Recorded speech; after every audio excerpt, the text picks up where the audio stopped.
Hey, what's good, YouTube? So recently I've seen a video on LinkedIn that shows a series of influencers being tricked by the BBC to promote a weight loss drink that actually contains cyanide.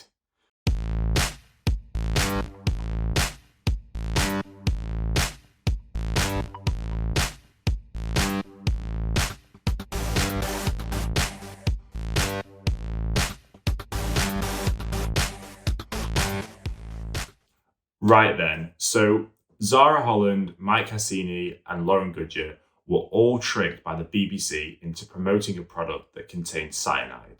Now, disclaimer, this wasn't an actual product. They just auditioned to be a part of this campaign.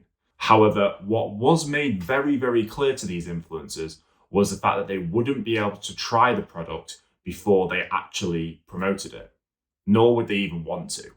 Okay, first, let's just start with Lauren. Now, this really winds me up. And to be frank, if you're an influencer or a creator, this should really wind you up as well. Goodger's agent popped in to admit it is industry practice not to try any of the shit that they shill. Now that's ethical. Half these posts you see that people do, they're not even trying them half the time anyway, so you know it's... I've never tried skinny coffee. Really? Excuse me, Lauren. I've never tried skinny coffee. What you said? I'm loving my products that I've been using. They've helped me so much. Anyway. Because we were a bit worried that maybe you'd need to try it before you mention it. No, not bothered. I've even had my own friends message me, Noel, can you get me some of that skinny coffee? Like, does it work? I'm like, do you not know this by now? Yeah. And they're actually going and buying it. And I'm Really? like, Wow. you know how this works. Exploiting people's bodily insecurities for English pounds. So, a few things to really pick apart here. And for me, this is exactly what is wrong with influencer marketing. Bullshit agents that absolutely add zero value. Now, Lauren is classed as a macro influencer. She boasts 790,000 followers. And like most macro influencers, she will have an agency. However, it's pretty clear from this video that this agent shows no integrity and adds zero value to what she's doing. Industry practice not to try products. This shit is crazy. And then Lauren goes on to tell us how she's never even tried skinny coffee, which she just continuously promotes to her audience. I mean, does that even sound right to you? If there was something bad in the ingredients or the Sure. look bad. Of course, yeah. So for example, skinny coffee, everyone keeps saying it's got laxatives in it. Obviously, you know, Lauren being paid to take something that makes her shit. But her agent is more than happy to have a laugh and joke about, you know, Lauren not taking a product that contains laxatives that is just gonna make her shit herself. But she's perfectly fine for her to continue to promote this to consumers across her social media platforms. These two literally tarnish the industry. Anyway, on to the next ones. We're not launching this for another few months. Yeah. But you may not be able to drink it until it's launched. You know, but you're fine with that, right? Yeah, that's absolutely fine. That's not a problem at all. So there may be a world where you would be starting to promote the product before the product was actually ready. How does that, is that a problem? No, not for me. Oh, Zara. Luckily her agent stepped in and said she wouldn't lie. Good agenting. So if we look at Mike and Zara, it's pretty clear from the video we just shown that they're just looking to make a quick buck. Looking at Mike's Instagram, he doesn't look particularly active and he's not really promoting any products at the moment. You know, he doesn't have many grid posts for some reason. This could be because he's archived some of the posts for whatever reason that may be. And Zara kind of falls into that typical social media fashion influencer kind of vibe.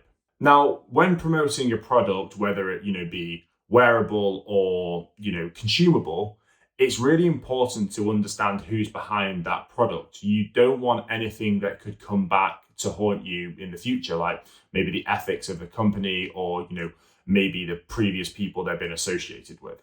And this is the same for brands. And we covered this in my vlog about virtual influencers. It's really important for brands to actually know who they're working with from a creative perspective.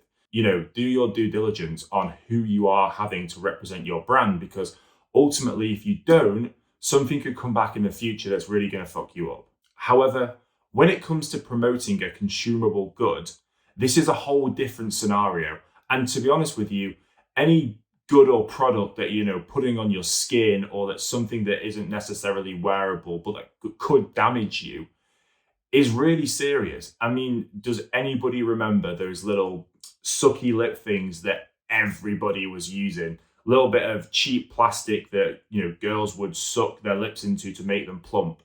That shit was crazy. I mean, I remember at university when girls would take these out in their bags, nip to the toilet, and just have a quick little lip plump going on, and boom, back out into the club, and off we go. Bananas, mate. Absolutely bananas. Now, these lot took it one step further. They were actually given the ingredients for this so-called weight loss drink. Accountability, great. Look at that, she's going to be Googling cyanide in no time now, because we just gave them the script for this audition and it mentions the word cyanide loads. No, she's not, and neither did the rest of them. I've lost faith. If you want to boost your weight loss, Then try cyanura. And the Sonora diet. Cyanura contains all natural extracts calipilla, Magnesium. lemon balm, and red clover. Hydrogen cyanide. Hydrogen cyanide. hydrogen cyanide. Cyanide? Yeah. Is that right? Yes. Okay. Hydrogen cyanide. Cyanide. Cyanide. Cyanura is a life-changing taste. Can't wait to try mine, so everybody swipe up and get yours now. Yeah, a quick Google search, really quick one, will tell you that cyanide is bad news. I mean, have you never watched a James Bond film? Every fucking bit in their teeth that they break off, and then all of a sudden their mouth froths and foams, and you know, they're dead. Cyanide is not good for you. Honestly, this is such a head in hands moment. I do not know whether to laugh or cry. It's fucking nuts, guys. All jokes aside though, guys, you know, these people are supposed to be influential voices within the industry. And for the influencer marketing world, which is becoming the most prominent form of advertising, it's super important to weed out these bad eggs that are just tarnishing the name for the rest of you. If you have a following, don't be like Zara, Mike, and Lauren. Have integrity. Be more brand focused. And when I say be more brand focused, I mean be more focused on you. You are your own personal brand. And being focused on that is what's going to take a job that is currently your job into a lifetime career. Short one again today, guys, but I had to jump on and say this. Catch you next time.